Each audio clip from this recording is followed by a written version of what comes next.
OH. IO. What you doing with the microphone, bro? What's going on here, man? I was researching up on some of our topics real quick. You know, I want to be prepared, so I did my research in 30 seconds before the show started. Fumbling the ball and everything, man. I'm like, what is Scott doing over here, man? My God. Welcome into Hill Talk Sports, host TJ Hill, along with Scott Kennison, and we have our guy Lewis on the production side doing his thing like nobody else can.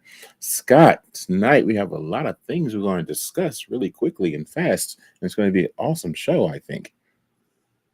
It's always an awesome show, isn't it? I think it is too. In my opinion, it is, but you know, it's just us. We love each other, so we're going to support each other. Hey, man, so a couple of things we're going to get at here. We'll talk about Super Bowl a little bit. It's been a while since we've been on. Super Bowl has kind of gone away more into the draft right now, but I still want to bring a couple of things up that happened in Super Bowl that I was kind of like, what's going on about? That holding call, Scott, do you see that it was a hold? Do you think it was a hold? Would you have thrown that flag in that situation? Let me answer that part. It's not a hold. With everything, I mean, he grabbed his jersey a little bit, but it didn't. To me, a hold is where it impedes your direction. To me, Correct. Hold is if you're about to tackle a quarterback and you can't get to him that last second because that guy held you at last minute. That's a hold to me. A receiver going out for a pass and getting his back of his jersey grabbed for 1.2 seconds and did not impede his route whatsoever, to me, is not a hold. Wasn't it within 5 yards anyway? Yes, but if I'm looking for a hold as a referee, I've got to be looking for an advantage. I want to see that it impeded the receiver's motion, and I want to see that it impacted reasonably the receiver's ability to catch the ball. In my opinion, beyond that, right, and in any situation, at any point in the game, I don't think I'm throwing a flag there. There was nothing there that gave the defender an advantage, or that, you know, even though he owned it later, there's nothing there to me that rose to throwing that flag. But I disagree with Tony. You play to win the game, Dungy, that if it's a flag in the first 2 minutes of the game, it's a flag in the last 20 seconds of the game. No. And no. When you're going to throw that flag and not only change the outcome of the game, basically give one team a victory, you better not be 50-50. It better be egregiously obvious that it's a flag. Everyone better agree. The other team's players' mothers better agree that that flag was supposed to go against their kid. Okay, it has to be that clear. You cannot give the Super Bowl to Kansas City on a flag that's 60-40 or even 70-30. You better be 100% sure. And this is not, it's not the same thing as the Chris Gamble pass interference call against Miami, because that tied the game. It didn't end the game. And yeah, you can say it's similar, but even in that situation, you can make a 50-50 call even, because you're not ending the game. You're not ending the game by throwing the flag. The other team still has it. The team that the penalty went against will still have a chance to come back and win. In this situation, you ended the Super Bowl when you threw that flag. It was officially over. It was weird. And that's why you can't throw that flag there unless it's beyond a reasonable doubt. And I agree with you 100%. And I think that that's one of the issues I have with Kansas City winning that. Now, on the other hand, the flip side of that, they were up by 10. Philadelphia's up by 10. So, in essence, that flag shouldn't have mattered if you were held on and maintain your lead, which they weren't able to do. Kansas City came out second half and balled out. I don't recall any crazy calls that helped them other than that call at the end of the game. But you had a similar call in a championship game against Cincinnati at 39, which was, when we going back a while back, and you remember everything, but that 39 play happened. Then some kind of way they did it again for 39. And I don't even Yeah, still understand how that all happened. Everybody's like, wasn't it just 39 minutes ago? And didn't they just, it's fourth down now? Why is it third down over again?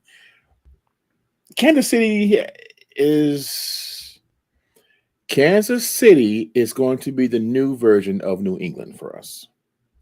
absolutely They they have are a because star quarterback. we got the They new have a Tom Brady.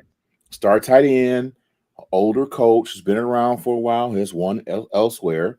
They are the carbon copy, not carbon copy, but they're a close copy of the New England Patriots in the early 2000s. Now it's their turn to be that team. Yeah, you've got a quarterback who is, man, he's playing chess and everyone else is playing checkers. Pat Mahomes is sick, man. I I'm don't know if I've seen a quarterback better than Pat Mahomes ever to play the game. and I was going to say that again too. I'm saying we're talking about Tom Brady retiring and everything. I think Tom Brady's heir is here. Oh, I agree with There's no that. way if he stays healthy, he might eclipse all. Now I don't think he'll play as long as Tom did. I don't think he'll need to No, play as long as Tom did. He'll get out early, get out to early 30s probably. I don't see him going past like 36 maybe at the most. But this dude's a real deal, man. To me, he is the best quarterback in the league. absolutely. Name somebody You won't get an argument out of me. name a guy that can do everything he can do. I Not can't. one right now. I can There's go not back one. through the history of the NFL and I can't come up with one. 32 teams. I don't see another guy doing this. I'll go back to the history of the NFL and not see another guy who does everything he does at the level that he does it. It's like he ain't even It's trying. sick. It's almost like he's playing street football with a bunch of kids Yeah. outside. And he that one guy that's always better than everybody. Oh, pick him because he's gonna win. He gets picked first because he's just gonna bring everything to the table. He's that guy. Yeah. It's crazy. Was he I mean, 26 years old? Yeah. Stupid. He can dominate this league for the next 10 years. He could easily dominate this league for 10 years and retire. Yeah. He's that good. I want to back up on one thing, though. I want to go back to officiating. Yes. And this is something that's a problem in all of sports.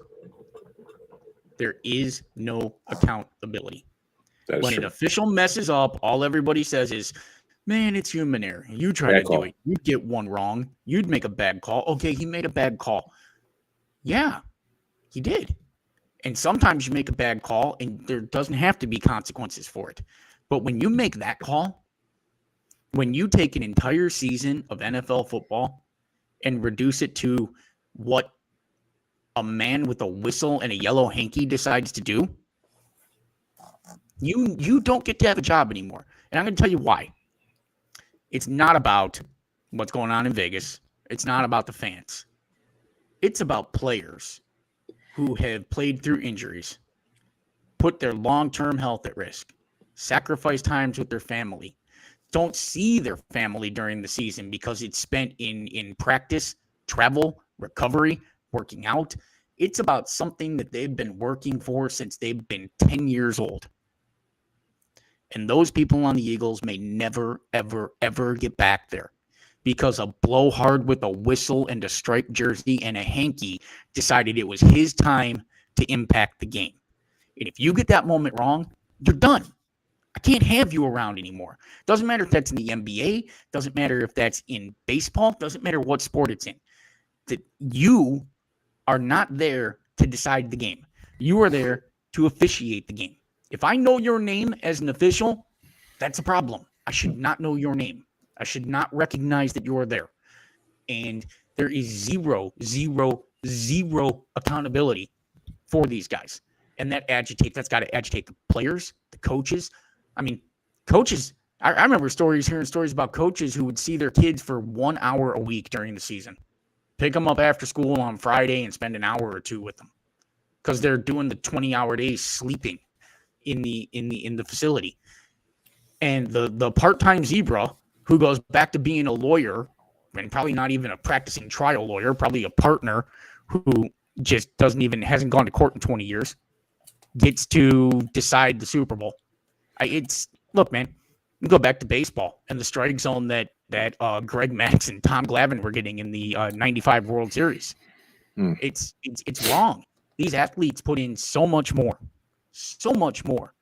than these referees ever will to the craft. And there's no accountability. And if you criticize the referee, the league fines you. Get your crap together. I'm going to tell you something. Officiating will get a lot better if officials start getting fired for bad calls. And not, I'm more on the line of you throw that flag when you shouldn't have. That's what's going to get you fired. Throwing the flag. Err on the side of not throwing the damn flag. But there's no other job that you can do this. Look, man, it's a tough job. It's a dangerous job. People say it all the time. Man, you know what? So is crane operator. If I make a mistake operating the crane and I drop an I-beam and it lands in a car and kills someone, I'm getting fired and I'm going to jail. I don't get an excuse because it's a tough job and you couldn't do my job. No, I couldn't. You're right. If you mess up your job, it doesn't matter what it is. It doesn't matter how tough your job is. If you screw it up and you're not good at it, you don't have a job. You don't get to say, oopsie, I had a bad day. So, made a mistake. I'm human. To unpack that a little bit, I get what you're saying. I don't disagree with you, but the flip side to that coin is this. They don't care about the players. They don't care if you ain't seen your kid because gambling is at an all-time high nationwide now. And the only thing that matters, you said Vegas doesn't matter. Vegas does matter in this factor. Vegas has a lot to do with this behind the scenes, that stuff we ain't even heard about yet, that we'll hear about 30 years from now in a tell-all book. The fact of the matter is the money is coming in no matter what. Now, if you can look back and see who bet what on what, I guarantee somebody got paid real good. Check that referee's bank account when you get a chance. Look, the referees are gonna need security after a while because with the betting going on like it is, some of these fans are gonna get crazy and lose a lot of money in the game and go after referees to watch their back with that. Look, this has been blown wide open years ago by Tim Donaghy, the NBA referee. Oh my God, yes. You know, and he wasn't. Listen, you don't have to follow the money. There's no smoking trail of money here. You know how this happens? A referee is in $500,000 to his bookie, and his bookie says, listen, man, your debt is wiped clear. Make sure the Jets cover. You know what? Everyone thinks it's like on the Super Bowl or something. It's very possible. It ain't done on the Super Bowl. They're doing it on a Saturday, on a Sunday afternoon game between a 3-10 and a 5-5 team that nobody cares about, no eyes are on, and the ref knows that he can manipulate it a bit without any scrutiny, and it's done. There you go. But this was all blown wide open years ago, and there's no accountability for these refs, for the integrity of the game. Everyone thinks that the game, you already have the problem that the game is fixed. If there is a way an NFL game is ever fixed, it's not because the owners are telling their team to lose or the players are. You can't pay them enough money. They're too rich. But you sure as hell can get to these referees. You can. And these guys know how to influence the game in ways that we ain't figured out yet. So, but the draft is coming up pretty soon. We'll get more into that as the weeks continue. So I want to dive into something that's not exactly sports related, but we're going to mix it up with sports anyway. So I sent you a little thing earlier today, you and Lewis, about this guy, Scott Adams. I don't know much about him until recently he was in the news, did a little research on him. And he had this, I guess he has a podcast. And a clip from his podcast was talking about a poll that was taken. And I believe the question was, is it okay to be white? Is that what the poll said? That was the question, correct? It was okay to be white? Yeah. Like that was the Rasmussen poll question. But let's play this out here. You're at the mall. Somebody walks up to you. Hey, can I ask you a question for a survey? Sure. It's okay to be white. Like, I would kind of look at the guy from him and be like, I mean, yeah, why wouldn't it be? Like, it don't make no sense. I guess he was focused on the people that said no, correct? He was. Okay. Or that they weren't sure. No. Yeah, that's kind of crazy. First of all, this poll, who asked those kind of questions? Right wingers who want to stir up crap. So it's a leading question. Is it okay to be white? It's a leading question. It was characterized by black and white responses. It was a black response. It was also characterized by all of Americans. Knows around 50%. Okay, so he took that poll and basically said black people don't like white people and black people are a hate group because they don't like black people. Okay, now the guy's kind of lonely for saying that, but whatever. Now you're mad about the results of the poll. That's on you. Be mad. Personally, I don't care who you are, what you are, whatever, don't matter to me. But we can flip the coin on this. Now, if you take that same question, replace it, and you go to the mall, and somebody comes to you, Scott, and goes, "Hey, Scott, got a question for you. Is it okay to be black?" Yes. Yes. For the ones that said, "I don't know, I'm not sure," and the ones that said no, something's wrong with you.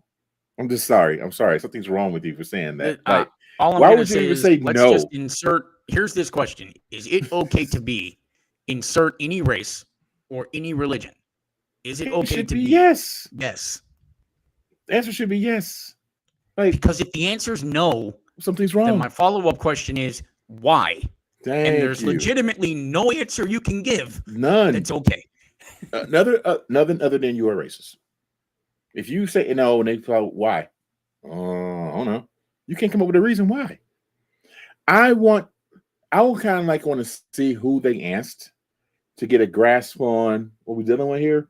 You asking people on the east side of Cleveland? You ask people in the suburbs of Cleveland? Where are you asking? Like, say Cleveland was the place they did the survey at. What demographic area are you asking these questions? Are you in one central location asking any random people to come up? That's things we don't know about this whole thing. So you could take it for what you want to take it for, in context, out of context, whatever. I don't know the man personally. I know he got fired from his comic thing for over 30 years for the comments he made. That's what happens nowadays. You make anything that even deems near racist, you're fired. Period. Like Archie Bunker, Jefferson, and Andrew Dice Clay couldn't survive today.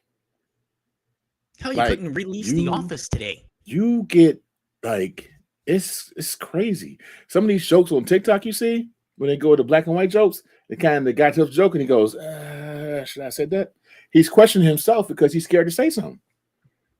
That's kind of whack, bro. That's kind of whack.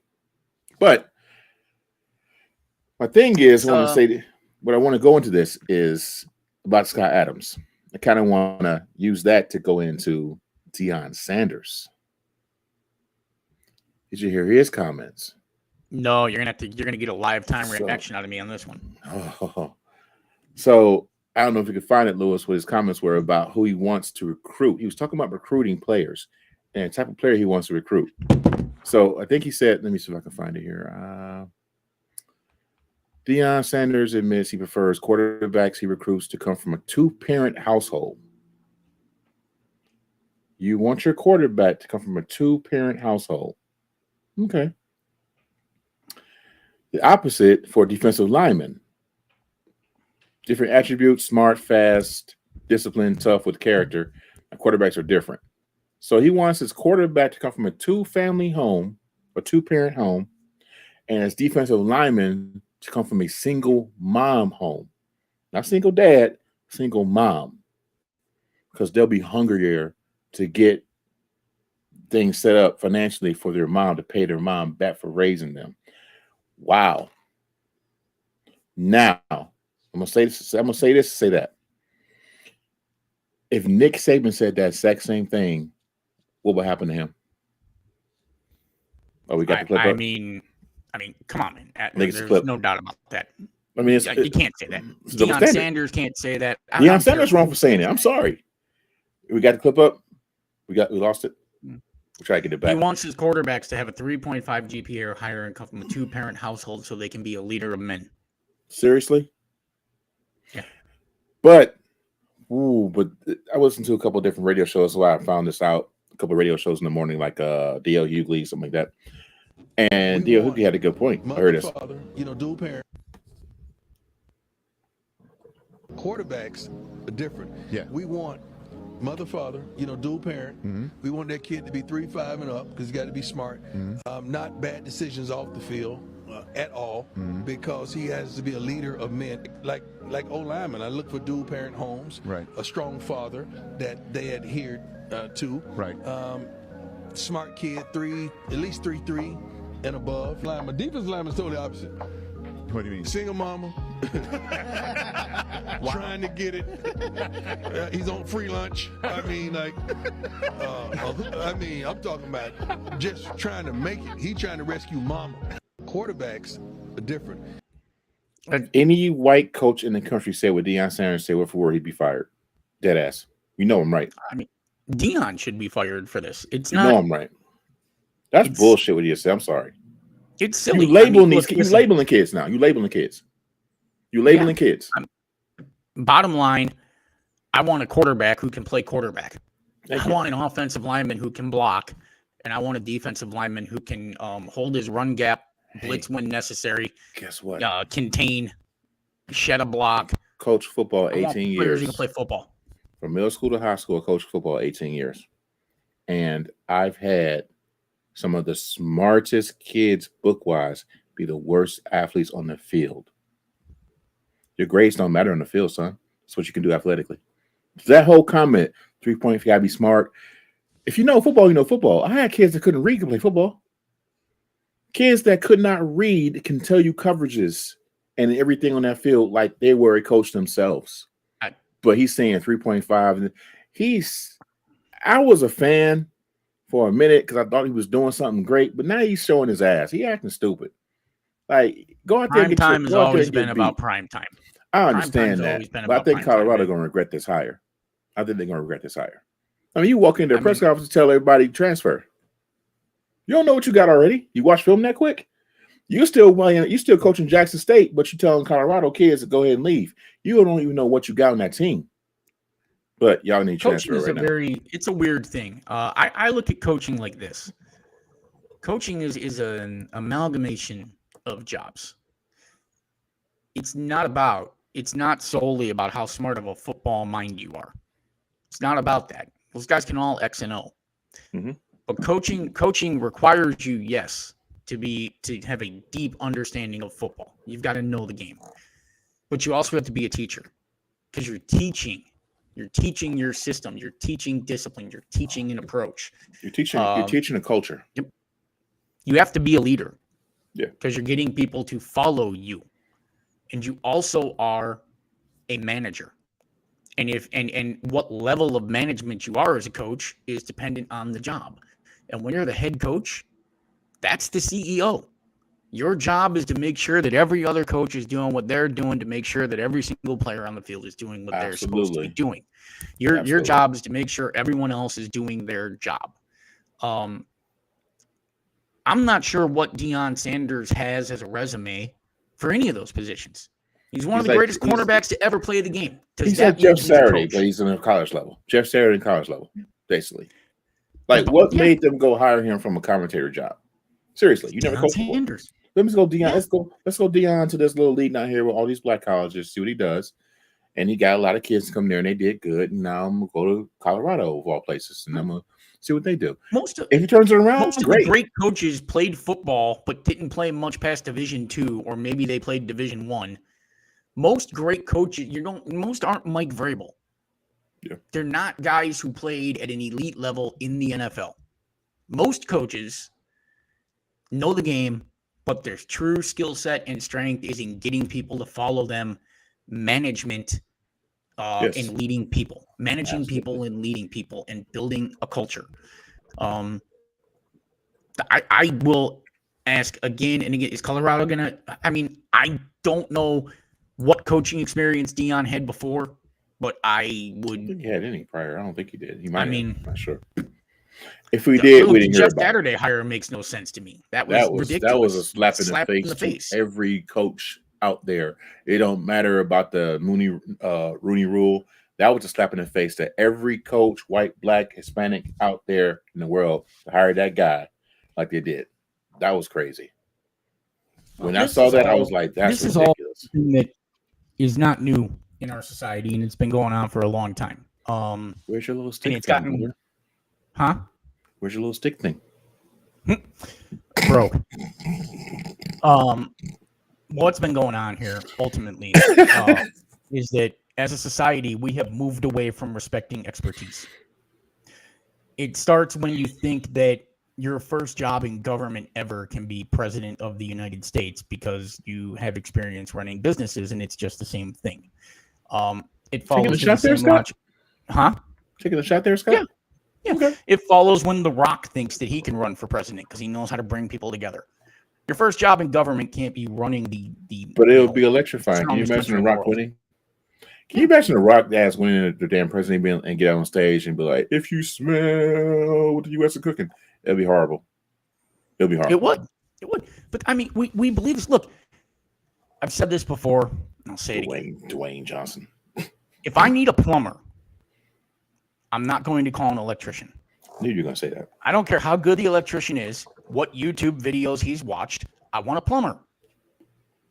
If I'm sick and I've got something wrong with my heart, I want a cardiologist. Mm-hmm. I don't want to go call a dentist. And the dentist tell you, well, I'm pretty good at dental surgery. So, I mean, it's just cutting through a different part of your body and surgery. And I'm really skilled at it. No, I want someone who is an expert in what they do and has a resume to show me that they have done this before and they can do it before, especially if it's a high-level position. There's a reason we have entry-level positions in the world, and you have training and you develop and you get expertise. Expertise is important. It is more important than intangibles. It is more important. Expertise is not valued in our society today. And I don't know when we went away from that, but it was somewhere between John F. Kennedy and Donald Trump. Somewhere in that big swath between 1963 and 2016, the United States just kept steadily going. It might have been when we elected a comedian or an actor president.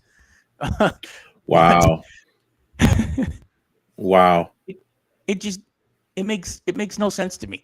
People think, I was successful at this. I can go be mayor. I can go be governor. I can be the president. No, you can't. You just can't. Oh, man. Dion. But like I said, there will be a wrap. It'll be racist and everything else. This world is all going to hell in that basket. So let's switch gears here real fast. Let's go to the Cavaliers.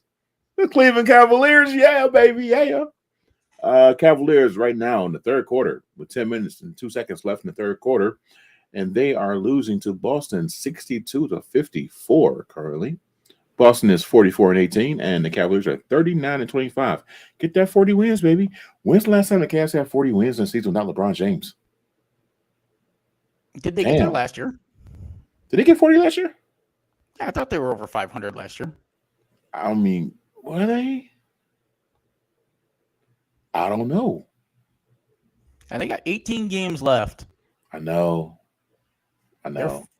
They're like they're a good place. 3.5 up on that 6 spot, and they're in a good place. I mean, they're 5 games up on that 7 spot.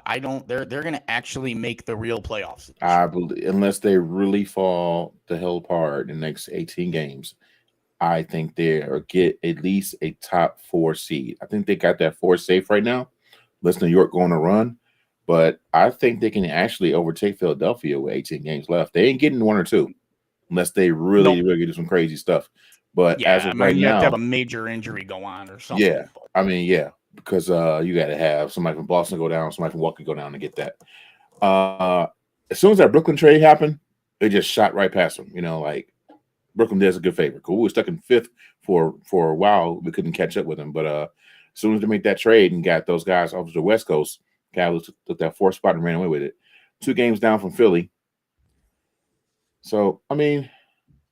They won 15 games in a row? What? Oh, they do for a loss. They do for a loss. They do for a losing streak. I say they get at least 3 in a row they lose at some point in the season before the rest of the season's over, because you that hot right now, definitely something got to give at some point. Some point you got to do something. 44-30. Okay. So we should beat, we should beat last year's record. That's not bad. For a team without LeBron James, it's not bad. Now, how they do this here? So 4 will play 5, right? Correct. 4 will play 5. So if it stays like it is, we play New York. We should beat New York in a 7-game series. Is 7 game the first round now? No, I think it's 5. It's 5 still. It's 5, then it's 7, then it's 7 for the finals, right? I believe so. Yep. Okay. So 5-game series, we could beat New York. Definitely. I want to get them I want to see them get into a 7-game series. I want to see this team learn what playoff basketball is about, because aside from Donovan Mitchell, they don't really know that. True. And next year is the year. I want to see what the Cavs do to make this team better in the offseason for next year, to build around Mobley, Garland, and Mitchell. And I know Jared Allen's in there, but I think those are your big three. I mean, you've got a really good core. I want to see what you find and who you add to round this team out in the offseason. Because this team is right there on the cusp. It is right there on the cusp to being one of the best teams in the NBA. Yeah, they are. It's a piece away. But this is a critical year to get into the playoffs, win a playoff series, and figure out, because it's not the same. Playoff basketball is not the same thing, and they need to learn that. They need to get a taste of it and experience it so that next year when the pieces all click into place, they're ready to go. Absolutely. All right, real talk, real quick. Let's talk a few about the Browns situation and the NFL situation as it seems right now. Free agency is coming up.